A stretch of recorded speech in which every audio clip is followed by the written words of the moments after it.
ንጋቱ በአዋፋት ዜማ ሲበስር፣ ሌቱ በጨረቃ ብርሃን ሲደምቅ፣ ከንጋት እስከ ድቅድቅ ጨለማ እኛ እስራ ላይ ነን።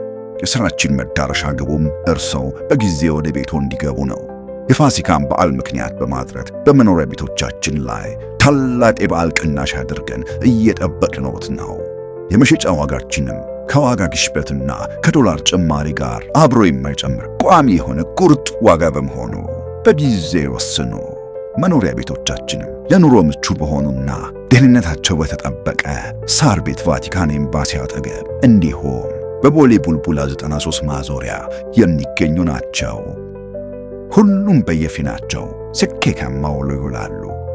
ጀንቦሮ ቤታቸው የቤተሰቦቻቸውን ቤት ነው። መልካም የትንሣኤ በዓል። ጀንቦሮ ሪል ስቴት። በጊዜ ግቡ። ተማምነው በሕጋዊ መንገድ በነፃ ካሉበት ሆነው ወደ ሀገር ቤት ገንዘብ መላክ ተችሏል። ላኪ ሬሚት አለሎት። እንኳን ለብርሃነ ትንሣኤው በሰላም አደረሶ።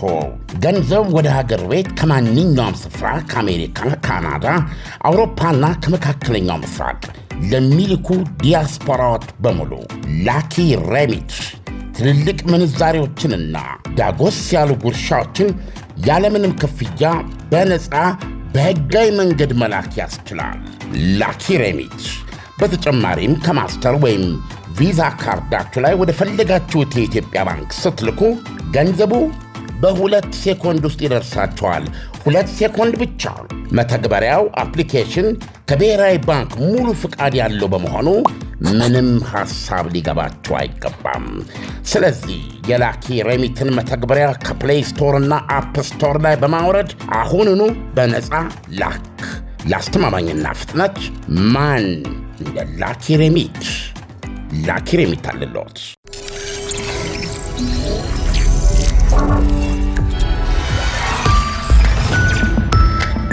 ይህ አዋዜ ሰበር ነው።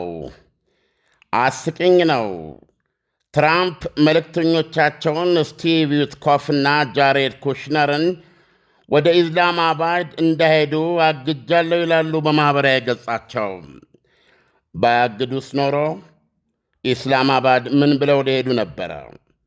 ከትናንት ያነሳ ወደ ኢስላማባድ ሊሄዱ ነው የተባሉቱ የኢራኑ ውጭ ጉዳይ ሚኒስትር አባስ አርጋቺና የመሩት ልዑካን ቡድናቸው ወደ ኢስላማባድ የምንሄደው ከባለሥልጣኖቹ ጋር ለመነጋገር የ3 ሀገራት ጉብኝት ለመጀመር ነው እንጂ ስለ ድርድር የሚባል ነገር አጀንዳ የለንም ብለው ነበረ የአገሪቱ ሚዲያዎች እንዳስተጋቡት።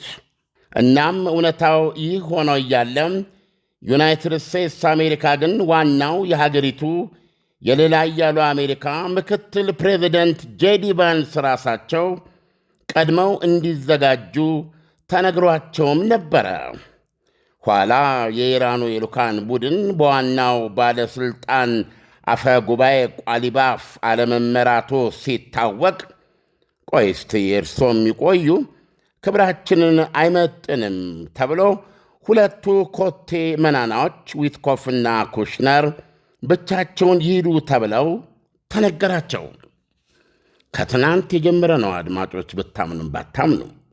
ይሁንና ኢራኖች ውጭ ጉዳይ ሚኒስትራችን ወደ ፓኪስታን የሚሄዱት ከአገሪቱ ከፍተኛ ባለሥልጣኖች ዋናውን የጦር አዛዥ ፊልድ ማርሻሉ ጋር ጨምሮ በክልሉ ሁኔታ ላይ ሊመክሩ ለጉብኝት እንጂ የምን ድርድር ሲሉ ሚዲያዎቻቸው አንጸባረቁ። ፓኪስታንም አውሮፕላናቸው ሰማይ ላይ እንዳለ አመጣጣቸው ለጉብኝት እንጂ ከአሜሪካን ጋር የመደራደር ፍላጎቱም እቅዱም ያላቸው አይመስልም ስትል አረጋገጠች። ይሁንና ሁኔታው ከተመቸም በቀጥታም ባይሆን በእኛ እዚህና እዚያ ነገር አመላላሽነት ከአሜሪካኖች ጋር ስለ ድርድር ጉዳይ መደራደር ይቻል እንደሆነ ልናይ እንችላለን የሚል አስተያየት ያለው መግለጫ ሰጠችበት። ዶናልድ ትራምፕ ማኅበራዊ ገጻቸው ላይ ወጡና ኢራኖች የሆነ ድርድር አሳላጭ ቁም ነገሮችን ይዘው መጥተዋል፣ ኦፈር ይዘው መጥተዋል። ምን እንደሆነና ምን ያህል እንደሆነ ጠብቀን እናያለን ሲሉ በእርግጥም ኢራኖች ከአስተዳደራቸው ጋር ግንኙነት አድርገውና ሚስጥር ጠብቀው ሊደራደሯቸው የመጡ አስመሰሉት። እንደውም ኢራኖች ሁኔታው ከብዷቸውና ድርድሩ መፍትሄ መሆኑን አምነው በፍጥነት ድርድሩን ማስጀመር ብቻ ሳይሆን ሊቋጭ የሚችል አንዳች ኦፈር ይዘው እንደመጡ አድርገው በማሳየት አሸናፊነታቸውን አጎለበቱ። እውነቱ ግን የሚያናድድ ይበልጡን የሚያሳፍር ነው።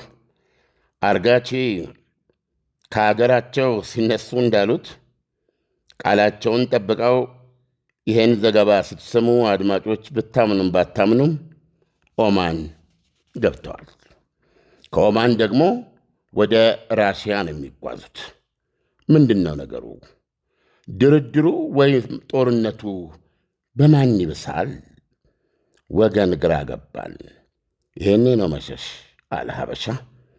ይህ በእንዲህ እንዳለ አርጋቺ በፓኪስታን ያደረግነው ጉብኝት በጣም ፍሬያማ ነበረ ሲሉ በኤክስ ገጻቸው ጽፈዋል።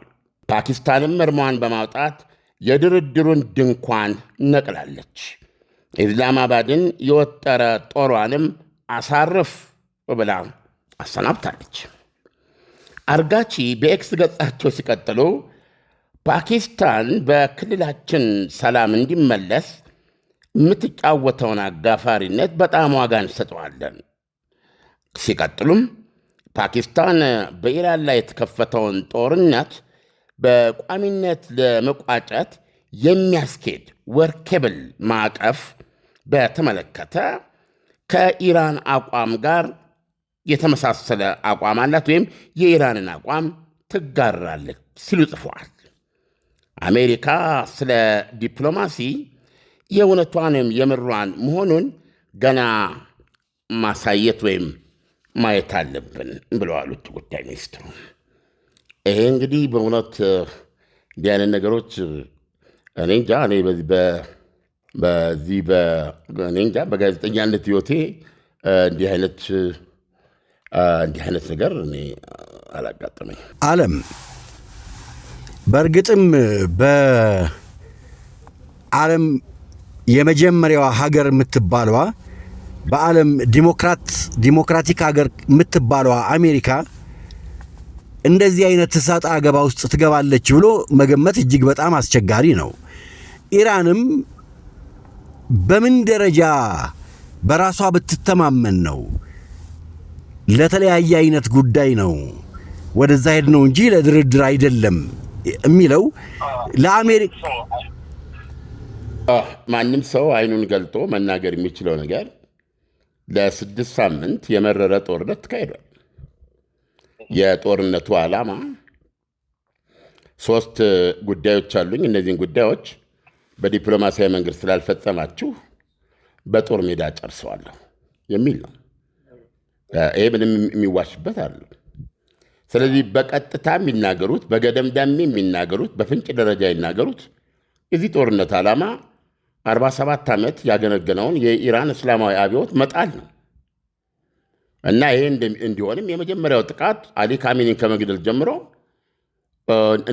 የኢራን ወታደራዊ መሠረተ ልማት የተባለውን የኢኮኖሚ ይሄ ሁሉ ድብደባ ሲካሄድ ቆየ።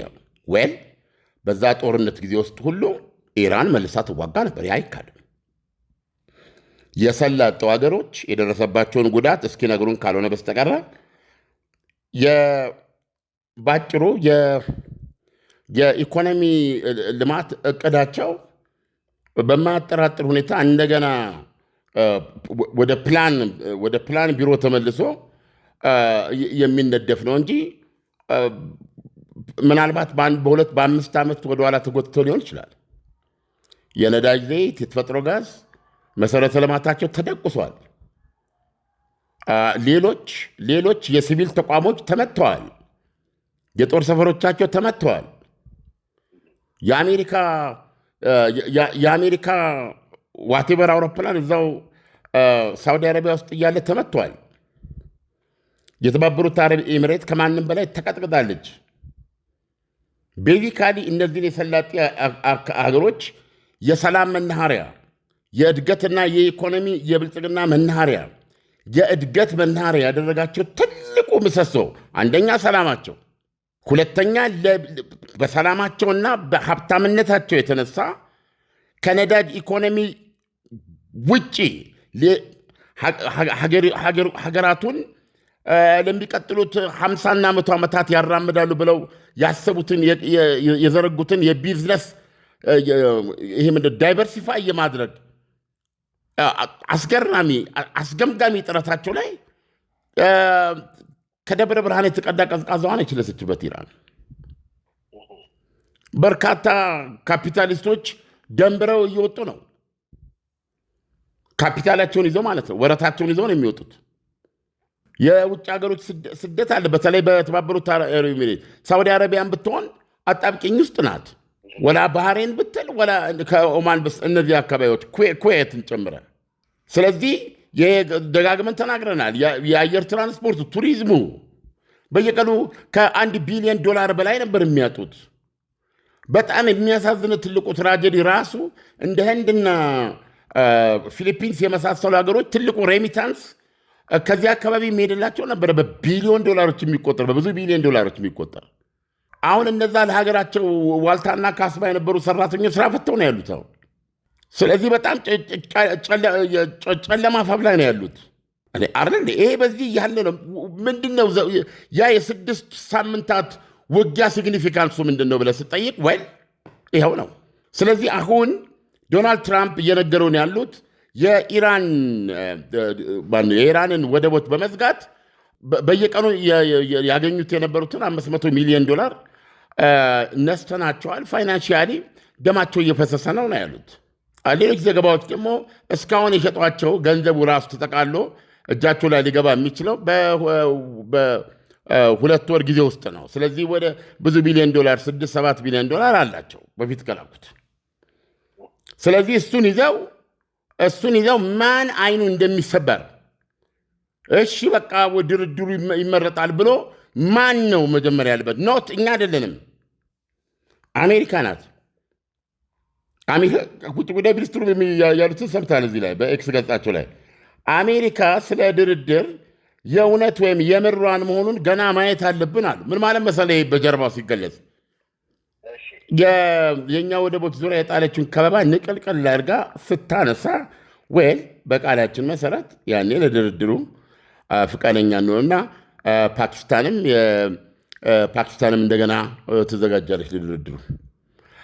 ያ እስከሚሆን ድረስ ግን ነው እኛ እንደራድር ሌላ ጉዳይ አለብን ብለው ነው የሄዱት። ስለዚህ አሁን ዶናልድ ትራምፕ ጊዜ ያለኝ ብለዋል። ዶናልድ ትራምፕ እኛ ጊዜ ያለኝ ጊዜ የሌላቸው ኢራኖች ናቸው ያለው። ወይል ዓለም ጊዜ የለውም። በየቀኑ የዓለም ኢኮኖሚ እየተመታ ነው በማዕበል። ሆርሙዝ ሰርጥ ዝግ ነው። የነዳጅ ዋጋ $100 በላይ $107 ላይ ነው ያለው። የተፈጥሮ ጋዝ በዛው መጠን አሜሪካን ውስጥ $4 ከምናምን ሆኗል በጋሎን አቨሬጁ 2 ከምናምን የነበረ ዘሆል ወርልድ ሆዱን ተይዞ ነው ያለው። የዓለም የገንዘብ ድርጅት IMF ወየው ለዓለም ኢኮኖሚ ብሏል። ይሄ ነገር ትንሽ ከቀጠለ በዚህ ቁጭ ብለው እያንዳንዱ 5.7 ያድጋል ይሄን ያድጋል ተብሎ የተቀመጠው ነው ዓለም አቀፍ ኢኮኖሚ ቀውስ ያመጣል። ስለዚህ አሁን ትልቁ ጥያቄ ይሄ እንትን እንዴት ይለቀቅ? ማን ነው ይሄ የሆርሙዝ ሰርጥ እንዴት ነፃ ይሁን?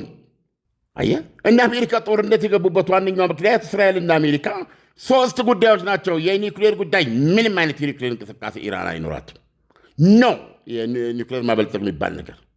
አንድም የኒውክሌር ተቋም የፈራረሰው መጠገን የለባትም። ያልፈረሰ ካለ መነቃቀል አለባት። ያንን 60 በመቶ የበለጸገ 460 ኪሎ ግራም ዩራኒየም ለአሜሪካ ማስረከብ አለባት። ተስማምታለች ብለው ነበር ዶናልድ ትራምፕ። ኢራኖች ሁሉንም ነው እያሉ ያሉት። ኒውክሌሩ ላይ አልተስማሟቸውም። ያደረጉት ስምምነት ቢኖር ለ19 ዓመት አልኩኝ የሚሉት ጄዲ ቫንስ ስብሰባው ላይ 19 ዓመት በዚህ ሁኔታ ቆያሉ። አይ እነሱ 5 ዓመት አሉ ነው። 5 ዓመት ሲሉ ግን ምንም አይነት 5 ዓመት ሲሉ ግን ይሄንን የበለጸገ ዩራኒየም ሊሰጡ ተስማሙ ወይ ሳንሰጥ ማለት እሱ አልተገለጸም፣ አልተብራራም። አሁን ግን ኢራኖች አብራርተዋል። ኢስነን ስታርተር ልናወራም አንችልም፣ እሱ ልናወራም አንችልም። ከኛ እጅ ያወጣው ነው። አለ እንዴ? ሌላው የሚሳኤል ካፓቢሊቲዋ ከ1200 ኪሎ ሜትር ጀምሮ የሚመቱ ሚሳኤሎች እንዲታገዱ ያን እንዳታመርት የቀሩትንም ቢሆን ብታመርት የብዛቱ መጠን እንዲወሰን እና ይሄ ዋንኛው በእስራኤል ዙሪያ የህልውና ሸምቀቆ ፈጥሯል የተባለው የሺያ ተራዳ እስከ የመን የተዘረጋው ማለት ነው። እስከ ኢራቅ አሁንም እንቅስቃሴዎች አሉ። ሄዝቦላ እየተዋጋ ነው። ነገ ተመሳሳይ እንቅስቃሴ ሶሪያ ውስጥ ሊቀጥል ይችላል። ምክንያቱም ምን ብለዋል ኢራኖች ይህን በተመለከተ? የምተራዳ ነው፣ አንድ ወጥ ነን። ሄዝቦላ፣ ሐማስ ወይም ደግሞ ሐውቲ ተብለው በተናጠል የምንታይ አይደለንም፣ አንድ ነው፣ የሚበጠስ ነገር የለውም በሚል ይህንን አስቀምጠዋል። ስለዚህ እነዚህ ሁሉ በተቀመጡበት በኒውክሌሩ ጉዳይ ላይ ብቻ እንኳ እንደተባለው ኢራኖች ሸብረክ ብለው ኢንፋክት ዶናልድ ትራምፕ እንደውም 19 ዓመት አይደለም ከዛም በላይ ያለ ገደብ ተስማምተዋል። ይህን አረጋግጠውልኛል ብለው ነበር። እንዲህ አይነት ነገር የለም። እኚህ ሰውዬ በአንድ ሰዓት ውስጥ 4 ነገር ቢናገሩ 4ቱም ውሸት ነው ብለው ተናገሩ። ቋሊባፍ አሁን ምንድን ነው የምጠበቀው? ድርድሩን ማን የሚያካሄደው? ኖ ኔጎሽሽን አሜሪካ መዘጋጀቷን ታሳየን ብለው ውጭ ጉዳይ ሚኒስትሩ አሁን እንትን ገቡ። ዶናልድ ትራምፕ ማህበራዊ ገጻቸው ላይ ምን ብለው ጻፉ? ይሄ ማለት ጦርነት ይጀመራል ማለት አይደለም፣ ጦርነት የሚያስፈልግበት ሁኔታ የለም ብለው ነው የጻፉትና ይሄ ነው ያለው ሁኔታ። ዓለም የዶናልድ ትራምፕ በዚህ መንገድ መቀጠል በዓለም ላይ ያላትን አሜሪካ በዓለም ላይ ያላትን ዲፕሎማሲያዊ ግንኙነት አያቀዘቅዘውም? ተማምነው በሕጋዊ መንገድ በነፃ ካሉበት ሆነው ወደ ሀገር ቤት ገንዘብ መላክ ተችሏል። ላኪ ሬሚት አለሎት። እንኳን ለብርሃነ ትንሣኤው በሰላም አደረሶ። ገንዘብ ወደ ሀገር ቤት ከማንኛውም ስፍራ ከአሜሪካ፣ ካናዳ፣ አውሮፓና ከመካከለኛው ምስራቅ ለሚልኩ ዲያስፖራዎች በሙሉ ላኪ ሬሚት ትልልቅ ምንዛሬዎችንና ዳጎስ ያሉ ጉርሻዎችን ያለምንም ክፍያ በነፃ በሕጋዊ መንገድ መላክ ያስችላል። ላኪ ሬሚት በተጨማሪም ከማስተር ወይም ቪዛ ካርዳችሁ ላይ ወደ ፈለጋችሁት የኢትዮጵያ ባንክ ስትልኩ ገንዘቡ በ2 ሴኮንድ ውስጥ ይደርሳችኋል። 2 ሴኮንድ ብቻ። መተግበሪያው አፕሊኬሽን ከብሔራዊ ባንክ ሙሉ ፍቃድ ያለው በመሆኑ ምንም ሐሳብ ሊገባችሁ አይገባም። ስለዚህ የላኪ ሬሚትን መተግበሪያ ከፕሌይ ስቶር እና አፕ ስቶር ላይ በማውረድ አሁኑኑ በነፃ ላክ። ለአስተማማኝና ፍጥነት ማን እንደ ላኪ ሬሚት? ላኪ ሬሚት አለሎት። ዲፕሎማሲያዊ ሳይሆን አክቹዋሊ አሁን ጥያቄ ውስጥ ያለው የአሜሪካ ፋየር ፓወር ነው። የአሜሪካ ሚሊተሪ ፓወር ነው። እነሱ ራሳቸው ይህንን ሲገልጹ ዓለም አይታው ሰምታውም አታውቅም ነው የሚሉት አሜሪካ ያላትን ሚሊተሪ ፓወር። ስለዚህ አሁን ይሄ ፓወር እስካሁን በምናውቀው መልኩ ከ6 ሳምንታት በላይ ከአየር ከባህር ጥቃቶችን ሲያካሄድ ቆይቷል። ራሳቸው ኢራኖች $270 ቢሊዮን የሚሆን ውድመት ደርሶብናል ነው እንግዲህ ሰላጤዎቹ በጋራ የደረሰባቸውን እስራኤል ላይ የደረሰው እነዚህ ተደምረው ደግሞ የተወሰኑ ቢሊዮኖች መሆናቸው አይቀርም። እንዴት ግን ኢራኖች አሁንም ለመዋጋት ዝግጁ እንዲሆኑ ነው የሚናገሩት። ስለዚህ ከዚህ በፊት ደጋግመን እንደምንለው ጦርነት እንደ ዲፕሎማሲም እኮ ነው።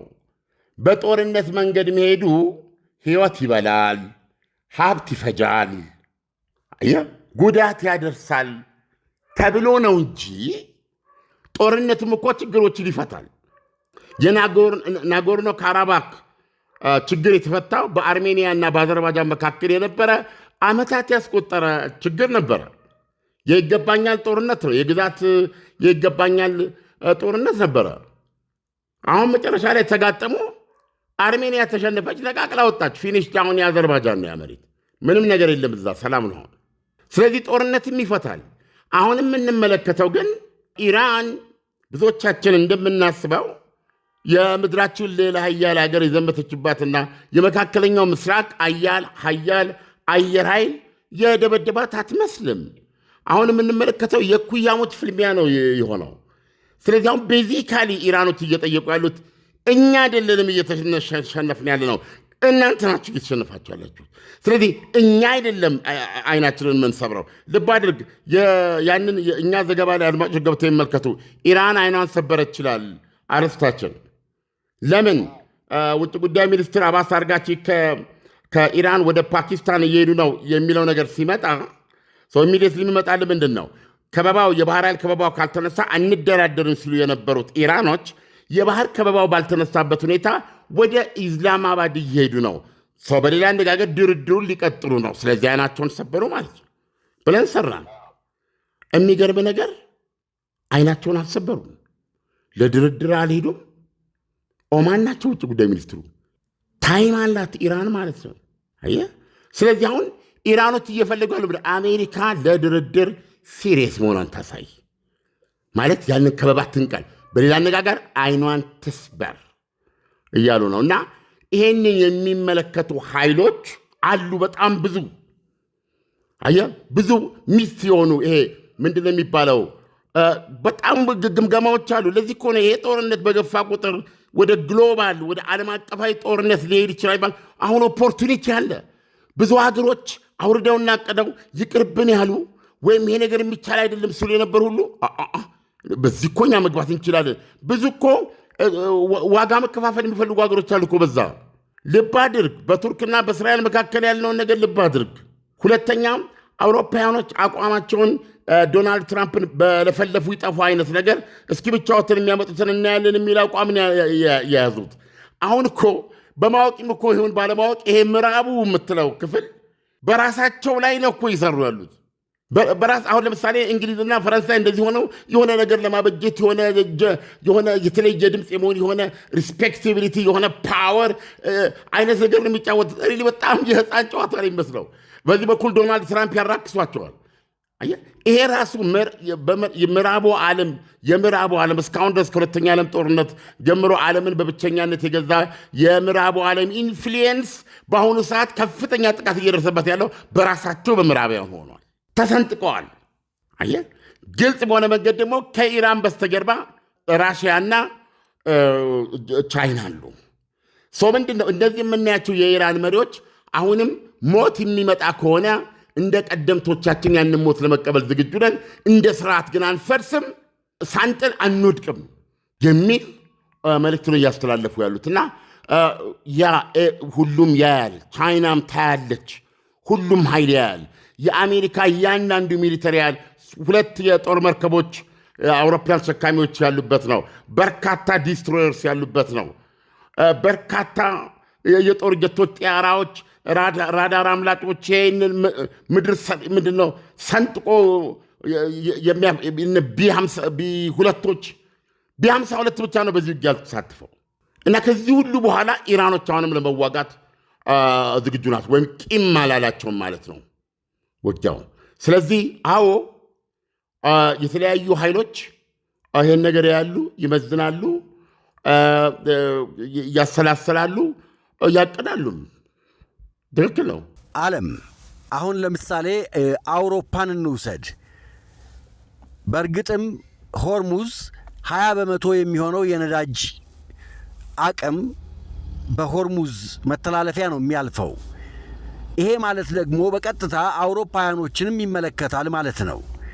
በዋነኛነት የእነሱ የኤሽያና የእኛ አፍሪካውያን። አዎ፣ አውሮፓውያኖች በዚህ ጉዳይ ላይ ዝም ካሉ በራሳቸው ላይ እየፈረዱ አይደለም ወይ? ንጋቱ በአዕዋፋት ዜማ ሲበስር፣ ሌቱ በጨረቃ ብርሃን ሲደምቅ፣ ከንጋት እስከ ድቅድቅ ጨለማ እኛ እስራ ላይ ነን። የሥራችን መዳረሻ ግቡም እርሰው በጊዜ ወደ ቤቶ እንዲገቡ ነው። የፋሲካን በዓል ምክንያት በማድረግ በመኖሪያ ቤቶቻችን ላይ ታላቅ የበዓል ቅናሽ አድርገን እየጠበቅንዎት ነው። የመሸጫ ዋጋችንም ከዋጋ ግሽበትና ከዶላር ጭማሪ ጋር አብሮ የማይጨምር ቋሚ የሆነ ቁርጥ ዋጋ በመሆኑ በጊዜ ወስኑ። መኖሪያ ቤቶቻችንም ለኑሮ ምቹ በሆኑና ደህንነታቸው በተጠበቀ ሳር ቤት ቫቲካን ኤምባሲ አጠገብ እንዲሁም በቦሌ ቡልቡላ 93 ማዞሪያ የሚገኙ ናቸው። ሁሉም በየፊናቸው ስኬታማ ውለው ይውላሉ። ጀንቦሮ ቤታቸው የቤተሰቦቻቸውን ቤት ነው። መልካም የትንሣኤ በዓል። ጀንቦሮ ሪል ስቴት። በጊዜ ግቡ። ዝምታ ሳይሆን የራሳቸውን በራሳቸው መንገድ የራሳቸውን ባህር ኃይል እንደዚህ አቀናጅቶ ወታደራዊ ላይ አሰማርቶ ከኢራን ጋር እንትን ማድረግ እናደርጋለን የሚል ነው። ኢትስ ላይክ ባነው ዶናልድ ትራምፕ አርክሰውናል ነው። ዶናልድ ትራምፕ ብዙ ነገር አድርገውናል ነው። እኛ ያለኛ ተንቀሳቅሰዋል። ጦርነትም ላይ የዘመቱት ለእኛ ነግረው አይደለም፣ ከእስራኤል ጋር ነው አብረው የዘመቱት። ስለዚህ እኛ ደግሞ ምን ያህል ዋጋ እንዳለን እናሳያቸዋለን። እኛ ለራሳችን እንበቃለን አይነት ነገር ነው እነሱ ጋር የምትመለከተው። ስለዚህ አሁን በዚህ መካከል ሪሊ ኢራኖችና ከኢራን ጀርባ በደንብ አድርገው ጂኦፖለቲክስ የምትለውን ነገር እያነበቡት ነው ያሉት። በዛ በኩል ራሽያ ለእነ እንግሊዝና እነ ፈረንሳይ እነ ማነው ጀርመን ላይ ነው ትኩረቷ። ምክንያቱም አሁን ደም በደም እየሆነች ያለችው ሪሊ የምትሸጠው ነዳጅ እንኳ በከፍተኛ ደረጃ እየቀነሰ እንደመጣ ነው የምናነበው። ባላቋረጠ የዩክሬን ጥቃት የነዳጅ የማምረቻዋ ላይ ማሰራጫ ማከፋፈያዋ ላይ በጣም በስቂት ውስጥ እንዳለች ነው የምንሰማው ኢራን ማለት ራሷ ሩሲያ። ስለዚህ አሁን የእነዚህን ኃይሎች ከአሜሪካ ጋር መቆራረጥ ትፈልገዋለች። ዶናልድ ትራምፕ ደግሞ በክፉ ቀናችን አልደረሱልንም በሚል ጭራሽ ይህንን ባደረጉ ኃይሎች ላይ ማዕቀብ ለመጣል ነው እየፈለጉ ያሉት። አሁን ለምሳሌ ስፔንን በዚህ ደረጃ አቅርበዋታል። ስፔንን እነ እንግሊዝና ፈረንሳይ ደግሞ ከአንቺ ጋር ነን ብለዋታል። ስለዚህ ምዕራቦች ራሳቸው እርስ በርስ እየተባሉ ነው። እና ማለት የሚቻለው የሆነ ኢራኖች የሚያውቁት ነገር አለ ብዬ ነው ብለው የሆነ የሚያውቁት ነገር አለ ብለህ ነው የምታልፈው። እና ዶናልድ ትራምፕ ዛሬ ያሉት ይሄ ነው። ኢራኖች በእነሱ ለድርድር የሚመጡት ለድርድር ጥሩ ነው ባሉት ጊዜ ነው የሚመጡት። አሜሪካ አይኗን ስትሰበር እሱ ብቻ አይደለም። ምንድን ነው ያሉት? ከፓኪስታኖች ጋር ይሄንን ጦርነት በኢራን ላይ የተከፈተ ጦርነት ነው ያሉት በቋሚነት ለመቋጨት በሚያስፈልገው ወርኬብል ፍሬምወርክ ላይ ልብ አድርግ። ስለ ፍሬምወርክ ነው የምንወረው። አየህ፣ የድርድር ማዕቀፍ። ይህ ማዕቀፍ ምንድን ነው? ካሳ፣ የኢራን የካሳ ጥያቄ አለ። የኢራን ዳግም ምንም አይነት ጥቃት ኢላማ የማትሆንበት እና አሜሪካና እስራኤል ይሄን ቃል የሚሰጡበት ዋስትና የሚሰጡበትን ስምምነት ትፈልጋለች። ከዛስ ማዕቀቡ እንዲነሳላት ትፈልጋለች። ከዛስ በምንድን ነው በዚህ በሆርሙዝ ሰርጥ ላይ ሉዓላዊነቷ እንዲረጋገጥ ትፈልጋለች። ማዕቀፉ እንግዲህ ለእነዚህ ጥያቄዎቿ መልስ በኩልነት የእሷን ፍላጎቶች ተቀባይነት የሚያገኙበት ለአሜሪካ ምን ልትሰጥ ወይል ያልኩ እኔ 19 ዓመት 5 ዓመት 19 ዓመት በሚለው ላይ አደርጋለሁ። ነገር ግን ለቦምብ የደረሰውን ያሸተውን 460 ኪሎ ግራም 60 በመቶ የበለጸገ ዩራኒየም አልሰጥም በሚል እዚህ ላይ ነው ያሉት። ኢቭን የድርድር ማዕቀፉን እንኳ እንድትቀበል ወይም ሸብረክ እንድትል እንዳደረጋት እያየን አይደለም ኢራንን። ስለዚህ ይህ ጦርነት አጀማመሩም አካሄዱም ሪሊ ችግር አለበት። አሁን ከዚህ ስንመለከት ኢራን በእርግጥም አሸናፊው እኔ ነኝ፣ ስለዚህ እንደ አሸናፊነቴ ፍላጎቴ ሊሟላ ይገባል ብላ ቅድመ ሁኔታዎችን አስቀምጣለች ማለት ነው። ዓለም አሁን ይሄ ሆነ ማለት አሜሪካ የመጨረሻውን ኃይሏን ተጠቅማ ተሸንፋለች ብሎ መውሰድ ይቻላል። ኢራን እንደዛ እያለች ነው። ውጊያ ላይ መሳሪያ ብቻ አይዋጋም፣ ስታሚና የሚባል ነገር አለ። ውጊያውን የመቀበል ጽናት ማለት ነው። ለምሳሌ ኢራናውያን ዛሬ ከኢማም ሆሚኒ አየር ማረፊያ በአውሮፕላን እየተሳፈሩ የተለያዩ ክፍለ ሀገሮች ሄደዋል። ለመጀመሪያ ጊዜ መከፈቱ ነው አየር ማረፊያው። እና ኢራን ውስጥ የምታየው ሁኔታ አሁንም ለሌላ ጦርነት ዝግጁ መሆናቸው ነው። ግን የሰላጤው ሀገሮች ዝግጁ ናቸው ወይ? የሰላጤው ሀገሮችስ ይሄ የሆርሙዝ ሰርጥ እንደ በፊቱ ነፃ ያለ መተላለፊያ በማይሆንበት ሁኔታ ውስጥ ምን አይነት ኤግዚስተንስ ነው የሚኖራቸው? በተለይ በቅርቡ ስትመለከት በኢራንና በተባበሩት አረብ ኤሚሬት መካከል ያለው ነገር በጣም አስጊ ነው። እነዚህ ሁለት ሀገሮች ሆርሙዝ ሰርጥ ላይ ባሉ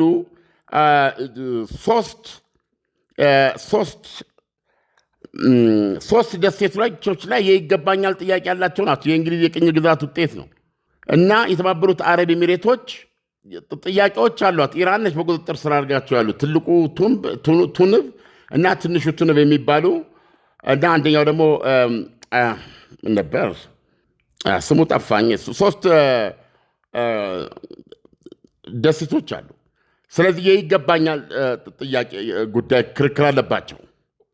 አየህ፣ ከዛ በተረፈ ደግሞ የሚከተሉት የኢኮኖሚ ሲስተም በጭራሽ የማይገናኝ አሁን ባለፈው ብዙ አሸባሪዎችን ሴሎችን ኢራን ያስኩኝ ብላለች የተባበሩት አረብ ኤሚሬት። ስለዚህ አሁን አሜሪካ ለእነዚህ ሀገሮች ሁሉ ዋስትና ስጭ ሆና ነው ጦርነት ውስጥ የገባችው። ስለዚህ ይህን ጦርነት ከዚህ በኋላ እንዴት ይቀጣል ለሚለው ባለፈው አቅርበነዋል። ሆርሙዝ ሰርጥ ላይ ያነጣጠረ ሰርጡን የማስከፈትና የኢራንን ወታደራዊ ኃይል 100% ማውደም ነው መፍትሄ የሚል እቅድ ላይ እየሰራች መሆኑን ባለፈው ዘገባችን አቅርበነዋል። ምንም ይሁን ምን አሁን ባለው ሁኔታ መናገር የምንችለው ግን የአሜሪካ የምድራችን ፓወርፉል ጦር ተገቢውን መፈራት ወይም ተገቢውን መታፈር ያገኘበት ሁኔታ እያየን አይደለም። ስለዚህ ኢራኖች ወይም ደግሞ ቋሊባፍ በዚህ ጦርነት እኛንን አሸናፊ ብለው ነው የሚያምኑት። እንደውም ዶናልድ ትራምፕን እንዳሸናፊ እኮ ነው የሚያደርጋቸው በማለት ያው ሁሌ በየቀኑ እኛን የሚያዳምጡ በኤክስ ገጻቸው ላይ የሚጽፉትን እየገለጽን ነበርና የዛሬው የሚገርም አስደናቂ ነገር ነው። አሜሪካ ከምክትል ፕሬዚደንቷ ጀምሮ ውጭ ጉዳይ ሚኒስትር ማርኮ ሩቢዮን ጭምር ተዘጋጅ ካለች በኋላ ነው የልዑካን ቡድኑ የሚመሩት ውጭ ጉዳይ ሚኒስትሩ መሆናቸውንና ቋሊባፍ በዛው በመቅረታቸው የተነሳ ቡድኑ ዝቅተኛ ስለሆነ እነ ጄዲ ቫንስን ባሉበት አድርገው ሁለቱን የትኛውም እስካሁን ድረስ እነዚህ ሁለት ሰዎች ሰላም አላመጡም። በድርድር የመጣ ሰላም የለም። ጃሬድ ኩሽነር እና ስቲቭ ዊትኮፍን እና ተዘጋጁ ይሄዳሉ ነው የሚባለው። ለምን አይሄዱም? 60 ላይ ነው የሚሄዱት። ፓኪስታን አነጋግራ አሳምና ኢራኖችን እንድጠራቸው ነበር የሚጠብቁት። ያ ጥሪ ሳይደርሳቸው ሰውየው አውሮፕላን አስነስተው ኦማን ሄዱ። ዶናልድ ትራምፕ መጡና እንዳይሄዱ አግጃቸዋል። ምን መታገል ያስፈልግ ነው የሚሄዱት እና ይሄ ሁኔታ የተፈጠረው ትንሽ እንግዳ ነገር ነው። ዓለም እጅግ በጣም አንተ እንዳልከው እንግዳ ነገር ነው። እያንዳንዱ ነገር በዶናልድ ትራምፕና በኢራኖች መካከል ያለው ሚልልስ በሁለት ታላላቅ ሀገሮች መካከል ያለ ነው የማይመስለው። ዓለም ለዛሬው ትንታኔው ከወዲሁ አመሰግናለሁ። መልካም አዳር ይሁንልህ።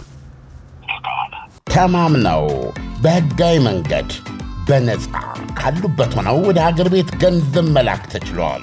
ላኪ ሬሚት አለሎት። እንኳን ለብርሃነ ትንሣኤው በሰላም አደረሶ። ገንዘብ ወደ ሀገር ቤት ከማንኛውም ስፍራ ከአሜሪካ፣ ካናዳ፣ አውሮፓና ከመካከለኛው ምስራቅ ለሚልኩ ዲያስፖራዎች በሙሉ ላኪ ሬሚት ትልልቅ ምንዛሬዎችንና ዳጎስ ያሉ ጉርሻዎችን ያለምንም ክፍያ በነፃ በሕጋዊ መንገድ መላክ ያስችላል። ላኪ ሬሚት በተጨማሪም ከማስተር ወይም ቪዛ ካርዳችሁ ላይ ወደ ፈለጋችሁት የኢትዮጵያ ባንክ ስትልኩ ገንዘቡ በ2 ሴኮንድ ውስጥ ይደርሳችኋል። 2 ሴኮንድ ብቻ። መተግበሪያው አፕሊኬሽን ከብሔራዊ ባንክ ሙሉ ፍቃድ ያለው በመሆኑ ምንም ሐሳብ ሊገባችሁ አይገባም። ስለዚህ የላኪ ሬሚትን መተግበሪያ ከፕሌይ ስቶር እና አፕ ስቶር ላይ በማውረድ አሁኑኑ በነፃ ላክ። ለአስተማማኝና ፍጥነት ማን እንደ ላኪ ሬሚት? ላኪ ሬሚት አለሎት። ንጋቱ በአዕዋፋት ዜማ ሲበስር፣ ሌቱ በጨረቃ ብርሃን ሲደምቅ፣ ከንጋት እስከ ድቅድቅ ጨለማ እኛ እስራ ላይ ነን። የሥራችን መዳረሻ ግቡም እርሰው በጊዜ ወደ ቤቶ እንዲገቡ ነው። የፋሲካን በዓል ምክንያት በማድረግ በመኖሪያ ቤቶቻችን ላይ ታላቅ የበዓል ቅናሽ አድርገን እየጠበቅነዎት ነው። የመሸጫ ዋጋችንም ከዋጋ ግሽበትና ከዶላር ጭማሪ ጋር አብሮ የማይጨምር ቋሚ የሆነ ቁርጥ ዋጋ በመሆኑ በጊዜ ወስኑ። መኖሪያ ቤቶቻችንም ለኑሮ ምቹ በሆኑና ደህንነታቸው በተጠበቀ ሳር ቤት ቫቲካን ኤምባሲ አጠገብ እንዲሁም በቦሌ ቡልቡላ 93 ማዞሪያ የሚገኙ ናቸው። ሁሉም በየፊናቸው ስኬታማ ውለው ይውላሉ። ጀንቦሮ ቤታቸው የቤተሰቦቻቸውን ቤት ነው። መልካም የትንሣኤ በዓል። ጀንቦሮ ሪል ስቴት። በጊዜ ግቡ።